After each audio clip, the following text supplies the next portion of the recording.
नमस्कार, मी प्रिया काळे. तरुण भारतच्या न्यूज बुलेटिनमध्ये आपल्या सर्वांचं स्वागत. आता पाहूया ठळक घडामोडी. विविध चेकपोस्टवर 14 लाखाहून अधिक रक्कम जप्त करण्यात आली आहे. 50,000 पेक्षा जास्त रक्कम कोणत्याही व्यक्तीकडे आढळून आल्यास त्या व्यक्तीकडे त्याचा पुरावा असणे गरजेचे आहे. अन्यथा ती रक्कम जप्त करण्यात येत असल्याने आपल्याकडील अशा रोख रकमेबाबत सावधगिरी बाळगणे गरजेचे आहे. बेळगाव जिल्ह्यात उभारण्यात आलेल्या विविध चेकपोस्टवर जिल्हा निवडणूक अधिकाऱ्यांनी आतापर्यंत लाखो रुपयांचा मुद्देमाल जप्त करून निवडणुकीच्या काळात बेकायदेशीर कामे करणाऱ्यांना दणका दिला आहे. काल संध्याकाळी गोकाक घटप्रभा चेकपोस्ट नाक्यावर निवडणूक अधिकाऱ्यांनी कागदपत्राशिवाय वाहतूक करण्यात येत असलेली 1,70,000 रक्कम जप्त केली आहे. तसेच काल संध्याकाळी 4च्या सुमारास कुडची चेकपोस्ट नाक्यावर 9,86,480 रुपयांची रोकड, याशिवाय महाराष्ट्राला लागून असलेल्या निप्पाणी तालुक्यातील कोगनोळी चेकपोस्टवर 3 लाखांची रोकड जप्त करण्यात आली आहे.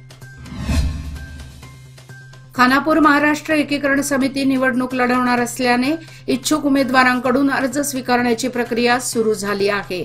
यानुसार आज खानापूर महाराष्ट्र एकीकरण समितीचे कार्याध्यक्ष व स्वराज्य संघटनेचे अध्यक्ष निरंजन सरदेसाई व समिती सदस्य तसेच ग्रामपंचायत सदस्य रणजित पाटील या दोघांनी आपला अर्ज समितीकडे सादर केला आहे. खानापूर महाराष्ट्र एकीकरण समितीचे अध्यक्ष गोपाळ देसाई व सरचिटणीस आबासाहेब दळवी यांच्याकडे आपला अर्ज सुपूर्द केला आहे.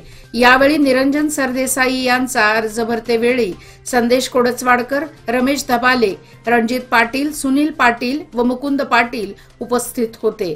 तसेच रणजित पाटील यांचा अर्ज भरतेवेळी हलगा ग्रामपंचायत सदस्य पुंडलिक पाटील हे उपस्थित होते. दरम्यान रविवार दिनांक 7 एप्रिल रोजी सकाळी 11 वाजेपर्यंत महाराष्ट्र एकीकरण समितीकरिता इच्छुक उमेदवारांकडून अर्ज स्वीकारले जातील याची नोंद घ्यावी असे आवाहन महाराष्ट्र एकीकरण समितीच्या वतीने करण्यात आले आहे. लोकप्रतिनिधींसाठी प्रामाणिकपणा महत्वाचा आहे. परिस्थितीनुसार शब्द बदलणाऱ्या लोकांवर जनता विश्वास ठेवत नाही. आम्ही किंवा आमचा पक्ष जनतेला दिलेल्या आमच्या शब्दावर कधीही मागे हटणार नाही. त्यामुळे जनतेचा विश्वास संपादन करणे शक्य झाल्याचे महिला व बालविकास मंत्री लक्ष्मी हेब्बाळकर यांनी सांगितले. काँग्रेसचे उमेदवार मृणाल हेब्बाळकर यांच्या लोकसभा निवडणुकीच्या प्रचारासाठी बेळगाव तालुक्यातील कुद्रेमणी, कल्लेहोळ आदी गावात बुधवारी प्रचारावेळी त्या बोलत होत्या.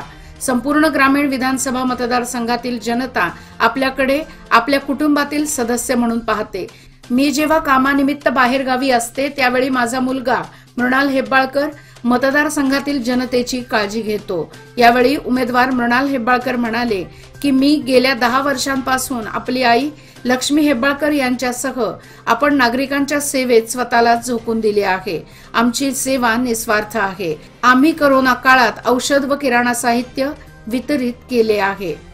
तसेच रुग्णसेवा पुरवून रुग्णालयामध्ये उपचारांची व्यवस्था केली आहे. प्रसंगी पूरस्थितीत जनतेचे संरक्षण केले आहे.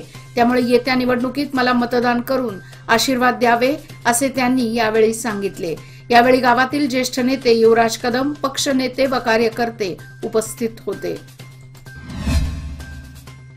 आमच्या काँग्रेस सरकारने सुरू केलेल्या हमीभाव योजनांमध्ये जनतेला लाभ देण्याबरोबरच विकास कामांवर भर दिला आहे. अशा प्रकारे चिकोडी लोकसभा उमेदवार प्रियंका जारकीहोळी यांनी कार्यकर्त्यांना आवाहन केले की 7 मे रोजी सामाजिक न्यायाच्या बाजूने असलेल्या काँग्रेस पक्षाला पाठिंबा देऊन हाताच्या चिन्हाला मतदान करावे.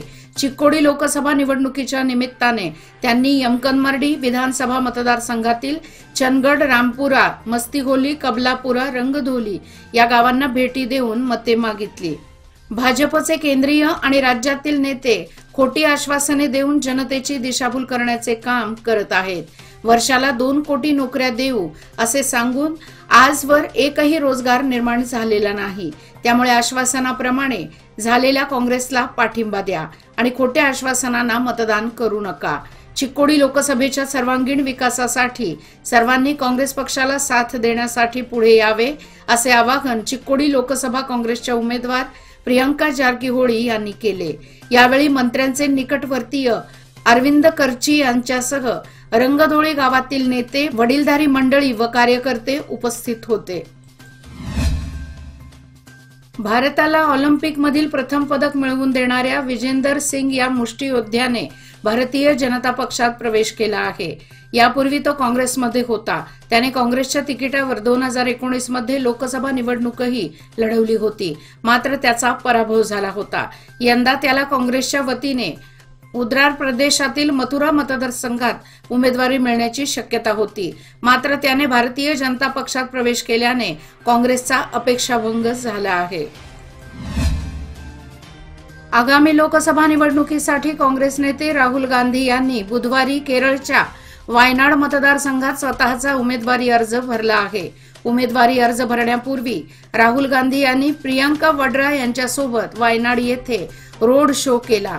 या रोड शोला संबोधित करताना राहुल गांधी यांनी वायनाडचा खासदार असणे माझ्यासाठी सन्मानाची बाब असल्याचे उद्गार काढले आहेत। राहुल गांधी यांचा रोड शो मुप्पेनाद येथून कल्पेट्टा पर्यंत आयोजित झाला आहे।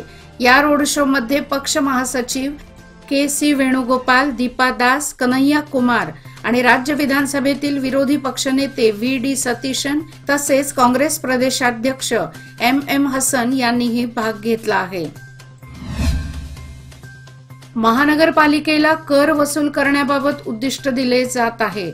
हे उद्दिष्ट पूर्ण करण्यासाठी महानगरपालिकेच्या कर्मचाऱ्यांना सांगितले जाते, मात्र यावर्षी उद्दिष्ट पूर्ण होण्यासाठी 7,41,97,539 रुपये कमी पडले आहेत। त्यामुळे यावर्षी उद्दिष्ट पूर्ण झाले नाहीत। पुढच्या वर्षासाठी तब्बल 73,50,00,000 रुपयांचे उद्दिष्ट दिले गेले आहे। त्यामुळे कर्मचाऱ्यांना आतापासूनच हे उद्दिष्ट पूर्ण करण्यासाठी प्रयत्न करावे लागणार आहेत। महिलांची शक्ती हीच समृद्ध भविष्याची निर्मिती। लोकमान्य घेऊन आले आहेत महिला उन्नती योजना, जी देते तुमच्या गुंतवणुकीवर 10% आकर्षक व्याजदर, फक्त 500 दिवसांकरिता। किमान गुंतवणूक 10,000 रुपये। अधिक माहितीसाठी आजच कॉल करा 1800-212-4050। योजना फक्त महिला सभासदांकरिता। नियम अटी लागू। लोकमान्य, जिथे पैसे वाढतात आणि नातं वृद्धिंगत होतं। यंग बेळगाव फाउंडेशनच्या वतीने ॲलन विजय मोरे यांच्या नेतृत्वाखाली महानगरपालिका संचलित भारतनगर शहापूर येथील एका निराश्रितांच्या आश्रमासाठी 100 किलो तांदळाची मदत केली आहे। यावेळी यंग बेळगाव फाउंडेशनचे सदस्य अद्वैत चव्हाण पाटील, संदीप सोमनत्ती, आदित्य गावडे, लकी सोळंकी, जय श्रेयकर, नितीन कोठारे आणि इतर स्थानिक नागरिक उपस्थित होते। त्यांच्या या सत्कर्म आणि दिलेल्या पाठिंब्याबद्दल कृतज्ञ रहिवाशांनी फाउंडेशनचे आभार मानले। प्रसंगी आश्रमातील लोकांच्या चेहऱ्यावर आनंद दिसून आला।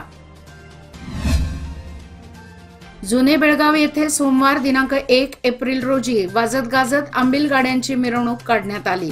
या प्रसंगी जुने बेळगाव परिसरात भाविकांची मोठी गर्दी झाली होती। पारंपरिक पद्धतीने जुने बेळगाव येथील खंडेश्वर यात्रा सोमवारी रात्री 9 नंतर खन्नुकर गल्ली, गणेशपेठ, महादेवनगर, पूर्वी गल्ली येथे आंबीलगाडे जुने बेळगाव परिसरात मिरवणुकीने काढण्यात आले। पहाटेपर्यंत उत्साही वातावरणात आंबीलगाडी बघण्यासाठी भाविकांची मोठी गर्दी झाली होती। युवा वर्गाने मिरवणुकीत पारंपरिक वाद्यांवर फेर धरला होता। मंगळवारी बस्ती गल्ली येथून पालखी मिरवणूक काढण्यात आली। नंतर कलमेश्वर मंदिरापर्यंत पालखी आल्यानंतर पंचमंडळींकडून गाराणे घालण्यात आले। त्यानंतर सायंकाळी कलमेश्वर मंदिरासमोर इंगळ्यांच्या कार्यक्रमाने यात्रेची सांगता करण्यात आली। यावेळी हजारो भाविक मंदिर परिसरात दाखल झाले होते। गावातील प्रमुख मानकरी, पंचमंडळी यांच्या उपस्थितीत हा यात्रोत्सव मोठ्या उत्साहात पार पडला। सालाबाद प्रमाणे यावर्षीही बसवणकुडची येथील ग्रामदैवत श्री कलमेश्वर, बसवण्णा व ब्रह्मलिंग मंदिराची जत्रा शनिवार दिनांक 30 मार्च पासून सुरू झाली आहे। शनिवारी पहाटे 4 वाजता गावातील सुमारे 8,000हून अधिक लोकांनी काकती येथील डोंगरातून इंगळ्यांची लाकडे आणली। सोमवारी सकाळी रुद्राभिषेक घालण्याचा कार्यक्रम झाला। सायंकाळी 5 वाजता आंबील गाड्यांची मंदिराला प्रदक्षिणा घालून गुलालांची उधळण करत आंबील व घुगऱ्यांचे वाटप झाले। त्यानंतर गाडे पळवण्यात आले। मंगळवारी दिनांक 2 रोजी सकाळी धार्मिक पूजा, सायंकाळी 5 वाजता इंगळ्यांचा कार्यक्रम, रात्री विविध मनोरंजनाचे कार्यक्रम, व भजनाचा कार्यक्रम पार पडला। आज बुधवार व उद्या गुरुवारी खळ्यांच्या कुस्त्यांचे आयोजन करण्यात आले आहे। मंगळवार दिनांक 9 रोजी गुढीपाडव्यानिमित्त मंदिरात अभिषेकाचा कार्यक्रम होईल। सायंकाळी 5 वाजता पंचांग पठण व बाल शिवाजी लाठी मेळा यांच्यातर्फे प्रात्यक्षिकांचे आयोजन करण्यात आले आहे, असे यात्रा कमिटीने सांगितले आहे। सुट्ट्या, लग्न सराई आणि पर्यटनामुळे प्रवाशांच्या संख्येत झपाट्याने वाढ होऊ लागली आहे। त्यामुळे बस सेवेवर ताण वाढू लागला आहे। आधीच शक्ती योजनेमुळे बस सेवेचे 3:13 वाजले आहेत। त्यातच उन्हाळी हंगामातील वाढत्या प्रवाशांमुळे परिवहनची डोकेदुखी वाढणार आहे। शिवाय निवडणुकीसाठी देखील काही बसेस उपलब्ध करून द्याव्या लागणार आहेत। त्यामुळे परिवहन कशा पद्धतीने नियोजन करणार हेच पाहावे लागणार आहे। कंगराळी बुद्रुक ग्रामपंचायत, तालुका पंचायत व दिव्यांग बांधव व महिलांकडून मतदान जागृती कार्यक्रम ग्रामपंचायत कार्यालयामध्ये मंगळवारी पार पडला। येत्या 7 मे रोजी देशामध्ये लोकसभा निवडणुकीचे मतदान होणार आहे। तेव्हा सर्वांनी आपले किमती मतदान करून देश समृद्ध करण्यास सहकार्य करावे। आपले मतदान वाया घालवू नका, असा संदेश यावेळी देण्यात आला।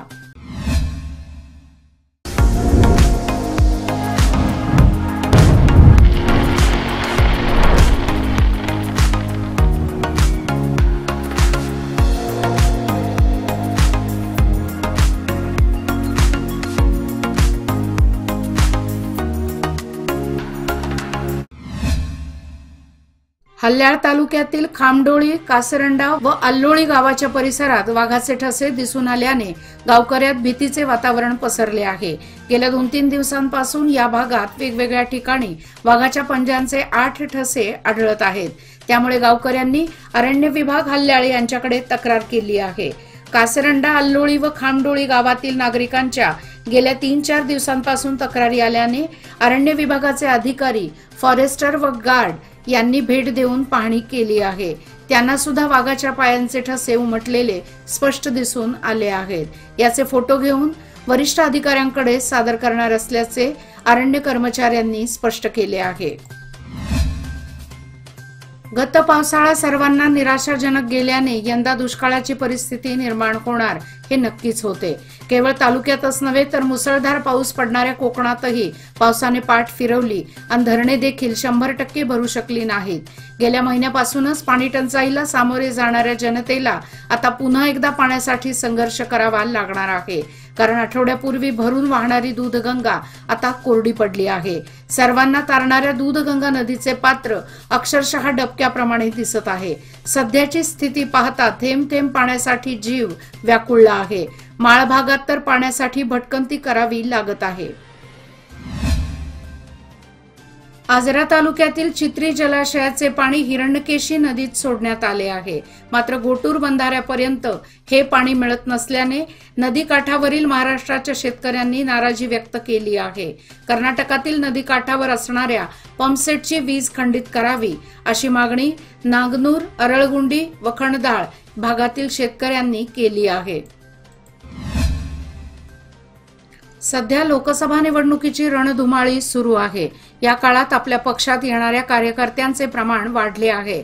मात्र या काळातच काँग्रेस पक्षात येण्याचे कोणते कारण आहे याविषयी चौकशी करूनच व एकनिष्ठ असणाऱ्या कार्यकर्त्यांना प्रवेश देण्यात येईल, अशी माहिती माजी मंत्री व काँग्रेस नेते A.B. पाटील यांनी दिली। ते हुक्केरी येथे पत्रकार परिषदेत बोलत होते। पाटील पुढे म्हणाले की काँग्रेस पक्षाच्या वरिष्ठांनी पक्षात प्रवेश घेणाऱ्या कार्यकर्त्यांची पार्श्वभूमी जाणून घेण्यासह ब्लॉक काँग्रेस कमिटीच्या अध्यक्षांची चर्चा करून यावर निर्णय घ्यावा अशी सूचना करण्यात आली आहे, असेही यावेळी त्यांनी सांगितले। काही नेते आपल्या अडचणीत असताना पक्ष बदलतात, अडचणी दूर झाल्यावर पुन्हा पक्ष सोडतात। निष्ठावंत व पक्षावर श्रद्धा असणाऱ्या कार्यकर्त्यांची काँग्रेसला गरज आहे। त्यामुळे स्वार्थी उद्देशाने पक्ष प्रवेश करणाऱ्यांना थारा देणे उचित नसल्याचेही यावेळी त्यांनी सांगितले। बऱ्याच वर्षापासून रयत गल्ली शेतकरी कमिटीने शहापूर तलाव खोदाईसाठी सरकार दरबारी प्रयत्न करत आले आहेत। त्या तलावाभोवती रयत गल्लीतील अनेक शेतकऱ्यांची मोठ्या प्रमाणात जमिनी असल्याने ते प्रयत्नशील आहेत। माजी मुख्यमंत्री कुमारस्वामी यांच्यापासून माजी मुख्यमंत्री बोम्मई यांच्यापर्यंत सदर तलाव खोदाईसाठी वेळोवेळी लेखी निवेदन देण्यात आले होते। कर्नाटक सरकारने दरवर्षी शेतकऱ्यांसाठी अनेक योजना राबवल्या आहेत। त्यापैकी शेत परिसरातील तलाव जिवंत करणे हे होय। तलावाची खोदाई करून त्यात बारमाही पाणीसाठा राहण्यासाठी तलाव भरण योजनेद्वारे त्यात गरजेनुसार नदी किंवा धरणाचे पाणी सोडल्यास परिसरातील शेतीचा आंतर जलसाठा अबाधित राहण्यास मदत मिळते, पिकासाठी पोषक वातावरण मिळते, अशी त्यामागील धारणा आहे। मात्र बेळगावसह परिसरातील अनेक तलाव या योजनेपासून अलिप्तच आहेत। त्यापैकी शहापूर तलाव हा होय।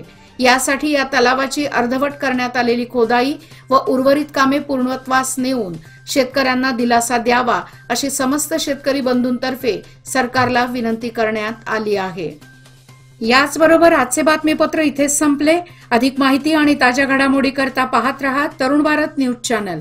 तसेच आमच्या चॅनलला लाईक, शेअर आणि सबस्क्राईब करायला विसरू नका आणि विश्वासार्ह बातम्यासाठी दररोज वाचा दैनिक तरुण भारत।